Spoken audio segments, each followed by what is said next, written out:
Lagi na ba kayo nag-aaway ng inyong anak dahil pinipilit niyo siyang gumawa ng homework o mag-aral? Alam niyo bang dapat kaya na niyang gawin 'to mag-isa, pero kailangan muna nating gumawa ng daily learning habit. Meron ba siyang set na oras at lugar sa inyong bahay na araw-araw niyang pupuntahan regardless kung may homework siya o wala? Hi, this is Teacher Tina Zamora and I'm a Family Life and Child Development Specialist. Napakaimportanteng turuan na natin ang ating mga anak ng time management ng maaga para madala nila ito hanggang sa kanilang pagtanda.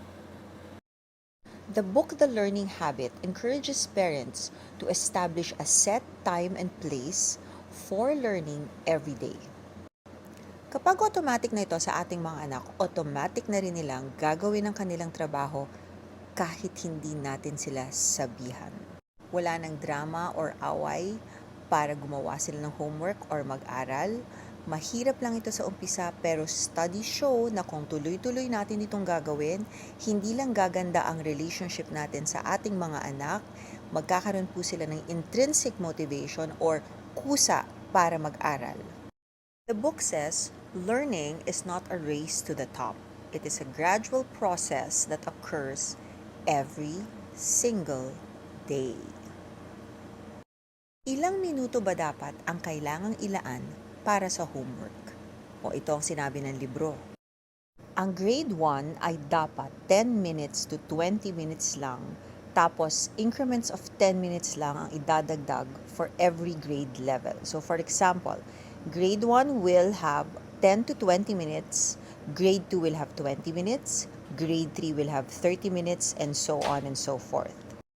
This is based on studies that the number of minutes that a child is given to finish a homework should be age appropriate or level appropriate. So hindi po dapat to pahabaan ng pag-aaral. Wala pong study na nagsasabi na habang hinahabaan ninyo ang oras ng pag-aaral, aakyat ang grades niya sa exam or sa homework. It should always be the quality based on the appropriateness to their age. So for example, if you have a grade 2 student, 20 minutes lang ang dapat ilaan natin para sa kanyang homework. Kayo na po ang pipili kung anong oras yung 20 minutes na yon. Napapansin nyo ba sa anak ninyo na pagkagaling sa school, kailangan muna niyang kumain, magbihes, maligo, maglaro, at mas nakukuha ninyo ang attention ninyo after all these activities? So kayo po ng anak ninyo ang pipili kung kailan ang 20 minutes na yon. Pag naset na yung 20 minutes na yon, pagdating ng alas 4 o nung oras na pinili ninyo, nakahanda na dapat ang lugar kung saan siya pupunta para mag-aral. Kung wala siyang homework, kailangan pa rin niyang pumunta doon. Kaya ang lugar na isiset ninyo, may mga librong nakalagay para kung walang homework, magbabasa siya for the duration of the 20 minutes. Now, bakit niya kailangang pumunta dito sa lugar na ito or sa oras na ito kahit wala siyang homework? Because you are creating a habit. It has to be done every day. So regardless kung meron siyang homework, pupunta po siya sa lugar na yon sa oras na naset ninyo. Isa pang rason kung bakit natin to ginagawa ay, hindi po ba ang isa sa mga away natin sa ating mga anak dahil sa homework nila ay minamadali nila ang homework nila para magawa na nila yung gusto nilang gawin, like playing with their gadget, playing outside, etc. When you set a specific number of minutes, it does not matter kung nagmamadali siya o hindi kasi kailangan pa rin niyang tapusin yung duration. So kung grade 2 yan, 20 minutes, grade 3, 30 minutes, kahit pabilisan niya yung homework niya, he's still supposed to be in that area either reading or studying or doing his homework for the duration of the 20 or 30 minutes. Later on, marirealize ng inyong anak, bakit ba ako nagmamadali? Same time rin naman ang iuupo ko sa lugar na ito. Might as well take my time to finish my homework. Habits are formed also by creating cues. Cues meaning ano yung signal ng anak ninyo para mag-aaral na siya. So one signal is Yung oras na naset ninyo, another signal is yung lugar na naset ninyo.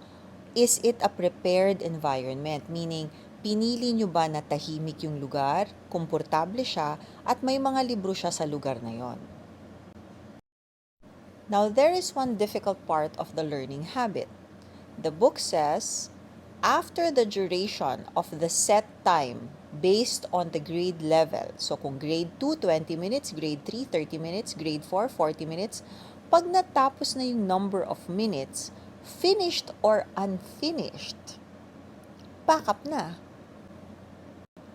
This may be a problem in the Filipino setting because a lot of schools grade their homework. Homework is supposed to be practice time or learning time or checking if the child understood what was discussed in class. Kasi kailangan yung aminin mga mommy and daddy, pag graded ang homework, tutulungan natin sila. So parang homework nyo yung sinubmit ng inyong mga anak. Homework is supposed to be how the child interprets what they learned in school.